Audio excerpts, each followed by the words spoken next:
Hello, my name is Andrew Contini, and today I'm going to tell you about the National Collegiate Athletic Association, better known as the NCAA or NCAA. The NCAA is one of the largest nonprofits in the entire United States, dating back over 100 years and has helped build the sports culture in America we love today. The NCAA is now so large and so powerful, it can often be an intimidating thing to stand up to, with many internal issues that need to be recognized. The NCAA currently governs over 1,121 universities, all across America. Now, governing that many universities can be a tough thing to do, but they do it. They have a set system with delegates all across the United States that help govern it, and rules and regulations that also keep everything in check. The NCAA started in 1905 with President Theodore Roosevelt. He saw how big college sports were becoming and knew that reform was needed. He knew this when two academic powerhouses, Yale and Harvard, met for a rowing match.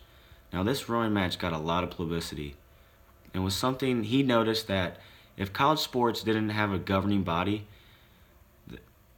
somewhat like the government, that it would never be able to grow into something as big as it is now. So without President Theodore Roosevelt, the NCAA would not be what it is today. It's currently located in Indianapolis, Indiana, with 500 employees. Now, these 500 employees do a lot of things for the NCAA. They travel to different universities and make sure everyone is following the rules. They also administer drug tests to make sure everyone is abiding by the drug policy, and they set the standards for scholarships. Now, to receive a scholarship from high school, you have to have at least a 2.0 GPA, and to remain eligible for sports in college, you have to have over a 2.0 GPA. They do this because they want you to succeed. They want you to get your degree, and that is their main goal. They do want you to get your degree, but they also want you to make a lot of money for them. Now, the NCAA budget has increased large amounts over the past 25 years. The NCAA operates off its own revenue generated, so the money it makes, it pours right back into a lot of it they pour right back into the NCAA. But as it continues to increase, there's been a lot of questions on what should they do with all this money. The NCAA is a billion-dollar industry, and last year they earned $11 billion just off this year's past NCAA tournament.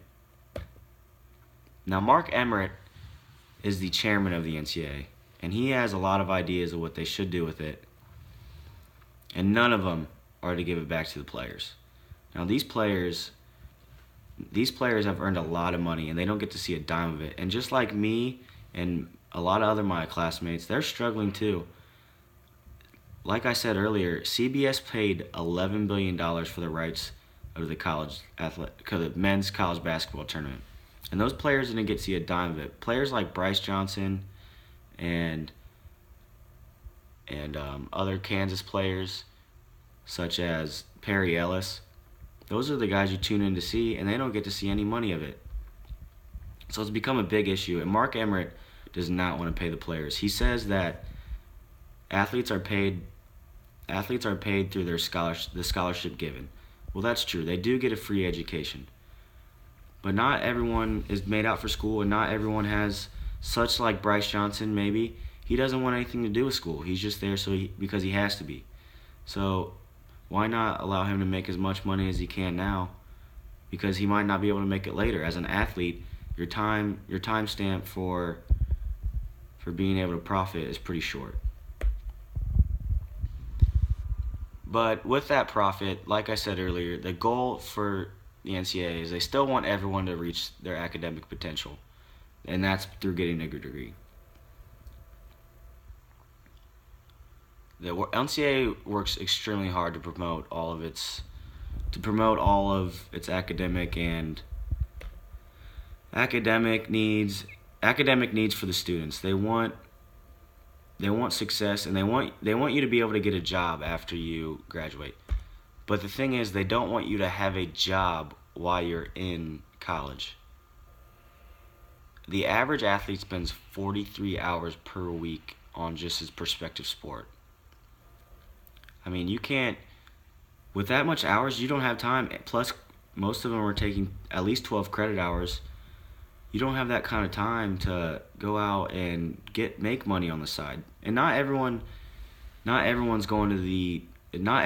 be in the league. Only 1% of student athletes play professionally in their prospective sports. So without being able to make money during the summer, not being able to make money during the school year, and on top of that, you don't get paid through your athletics, it can be a tough thing for young student athletes like me to handle. Now, the NCAA is a dynamic organization that has often been scrutinized, and I think well-deservedly so scrutinized. But they do a lot of good. They do a lot of good, like such as giving people free education and along those lines. But we need to realize that these athletes need to be taken care of more than anyone. They have earned a lot of money for universities and for the NCAA. They help drive our revenue. The Cincinnati Bearcats help drive our revenue. So we need to be more understanding that these guys might deserve a cut of the cash. Thank you.